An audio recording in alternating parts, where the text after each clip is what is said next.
నరేంద్ర మోదీ గారు ప్రధానమంత్రి కావడం కోసం, ఈ దేశంలో ఉన్నటువంటి పేద ప్రజలకు అభివృద్ధి కోసం, ఈ దేశాన్ని ప్రపంచ దేశంలోనే అభివృద్ధి చెందిన దేశంగా భారతదేశాన్ని నిలపడం కోసం 11వ స్థానంలో ఉన్నటువంటి భారతదేశాన్ని 60 ఏళ్లుగా ఏలినటువంటి పార్టీలు 11వ స్థానంలో పెడితే వచ్చిన ఈ 10 ఏళ్లలోనే ఈ భారతదేశాన్ని 5వ స్థానంలోకి తీసుకుపోయినటువంటి నాయకుడు నరేంద్ర మోదీ గారు.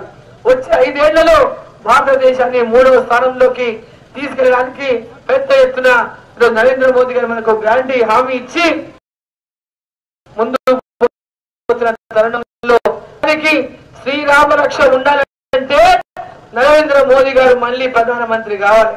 ఈ దేశంలో రామరాజ్యం రావాలంటే నరేంద్ర మోదీ గారు ప్రధానమంత్రి కావాలి. ఈ దేశంలో ధర్మం 4 పాదాలు నడవాలంటే, తరతరాలు మన యొక్క ధర్మం నిలబడాలంటే నరేంద్ర మోదీ గారు ప్రధానమంత్రి కావాలి.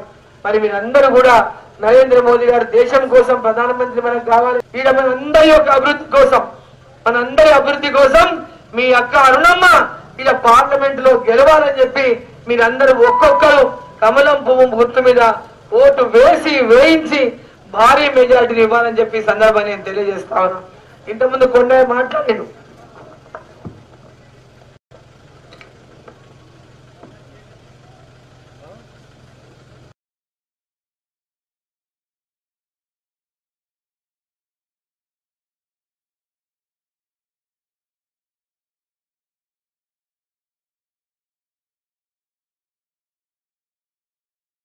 రెండు కూడా పైన ఈడలేదు ఆడలేని పార్టీ కారు గుర్తు పార్టీ, చెయ్యి గుర్తు పార్టీ దేశంలో లేనే లేదు. ఇవాళ ఏమంటున్నారు, దేశంలో 17 సీట్లు గెలిపియండి, దేశంలో కాంగ్రెస్ గెలుస్తుంది, రాహుల్ గాంధీ ప్రధానమంత్రి అవుతాడు, అయితేనే ఈ 6 గ్యారెంటీలు వస్తాయి అంటున్నారు. ప్రధానమంత్రి అవుతాడు రాహుల్ గాంధీ? చేతులు లేదు చెప్పండి. రాహుల్ గాంధీ ప్రధానమంత్రి అవుతాడా? ఈ దేశంలో కాంగ్రెస్ పార్టీ ఉందా? కాంగ్రెస్ పార్టీ ఓన్లీ కర్ణాటకలో వీడు 5 గ్యారెంటీలకు ఆడ ఓట్లేసిండు, 6 గ్యారెంటీలకు ఇదే ఓట్లేసిండు. దేశంలో ఎవడేలే ఓటు. దేశంలో నరేంద్ర మోదీ కావాలని కోరుకుంటారు దేశమంతా. ఈ 2 రాష్ట్రాల్లోనే 6 గ్యారెంటీ చెప్పి మోసం చేసి ఇట గెలిచిండు. మరి ఇప్పుడు ఓడిపోతామని ఏం చెప్తున్నారు? అందరు ఏ ఊరికి పోయినా మోదీ మోదీ మోదీ అంటున్నారు. మరి ఎక్కడ పోయినా మా పాలమూరు పీట అరుణమ్మ నిలబడింది, మా భారతీయ జనతా పార్టీకి వెళ్ళి కమలం గుర్తుకెళ్ళి మరి మా అరుణమ్మని గెలిపించుకున్నాం. ఇంతకుముందు అంతా ఒకరు కలవకుంటూ వచ్చి గెలిచి పోయి ఇలా ఏం చేయలేదు. మొత్తం మన ప్రాంతాన్ని అన్యాయం చేసిండు. ఏం అభివృద్ధి లేదు, మన్ను లేదు. మళ్ళీ ఇప్పుడు కలవకుర్తికెళ్ళి తొలుకొచ్చిండు రేవంత్ రెడ్డి. తాను వచ్చిందే కాకుండా ఇంకో కూడా కలవకుర్తికెళ్ళి తొలుకొచ్చుకున్నాడు పార్లమెంట్ కు. మన పాలమూరు బిడ్డ వద్దంట, మన ప్రాంతం బిడ్డ వద్దంట, అరుణమ్మను ఊడగొట్టాలంట, వాళ్ళని గెలిపియాలంట, ఢిల్లీకి పంపాలంట, మనం వాళ్ళ మోకాల కాడ కూర్చొని రోజు మొక్కాలంట, మాకు పని చేయి పని చేయి పని చేయని. కాబట్టి అన్నలారా అక్కలారా వాళ్ళు మాట్లాడుతున్న భాష చూడండి. అరుణమ్మని ఏ విధంగా కించపరిచే విధంగా మాట్లాడుతున్నారు. అరుణమ్మను అసలు అరుణమ్మ చేసిన సేవకు, అరుణమ్మ చేసిన పనులకు వాళ్ళు సమాధానం చెప్పాలి. అయ్యా మేము ఈ పని చేసినాం, మాకు కూడా ఓటేయండి అని అడగాలి. వాళ్ళు చేసిన పని ఏమీ లేదు, వాళ్ళు ఈ ప్రాంతానికి చేసిన సేవ లేదు, ఈ ప్రాంతంలో జనాల మధ్యలో ఉన్నదే లేదు. ఓడినా గెలిచినా అరుణమ్మ ప్రజల మధ్యలో ఉండి ప్రజల కోసం పోరాటం చేసింది, ప్రజల కోసం పని చేసింది. ఎప్పుడు ఎవరు ఏ మూలకెళ్ళి అర్ధరాత్రి ఫోన్ చేసినా వాళ్ళకు స్పందించి వాళ్ళకి సమాధానం ఇచ్చి వాళ్ళ కోసం ఏ పని అడిగినా ఆ పనికి పరిష్కారం చేసింది. ఈరోజు వాళ్ళు ఎక్కడి నుంచో వచ్చి ఒక్కనాడు కూడా ఈ జిల్లాలో ₹1 పనంత చేయలే, 1 పైసా పని చేయలే.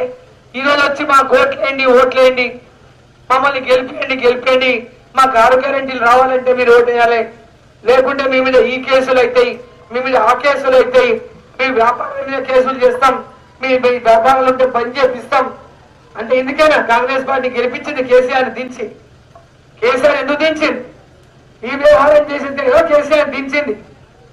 ఈ రోజు మళ్ళీ వీళ్ళు వచ్చి కక్ష సాధింపులకు బాధపడతామంటే పొలి మేరలో కూడా అడుగు పెట్టకుండా పారగొట్టాలి బెదిరించడాలని చెప్పి సందర్భాన్ని నేను తెలియజేస్తా ఉన్నా.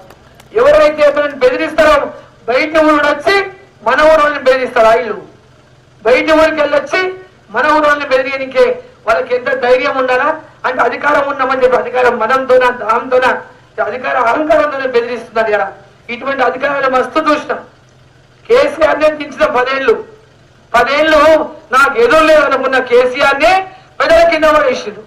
వీళ్ళంతా 6 గ్యారెంటీలని 4 నెలలు 5 నెలలు అవుతుంది ఒక్కరికొకటి ఇవ్వకుండా మోసం చేస్తే ఏ ఊర్లకు పోయినా ప్రతి ఒక్కరు కూడా ఈరోజు ఊర్లలో ప్రశ్నిస్తుంటే జవాబు చెప్పదైనటువంటి కాంగ్రెస్ పార్టీ ఓడిపోతున్నటువంటి భయంతో అనేకమైనటువంటి నరేంద్ర మోదీ మీద అడ్డగోలు తిడతారు.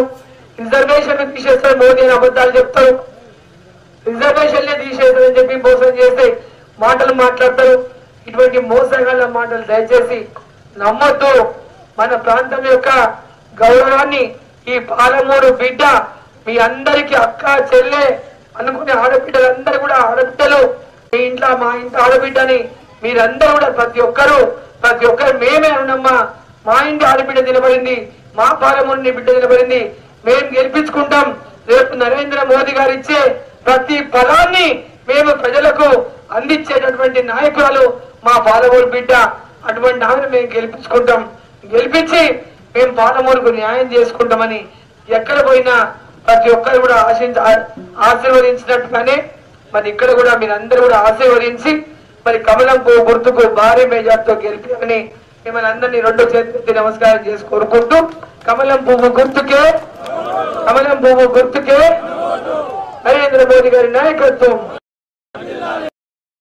ఒకసారి అంటే 2 చేతులు పిడికిలెత్తి పైకి లేపండి. అందరు 2 చేతులు పిడికి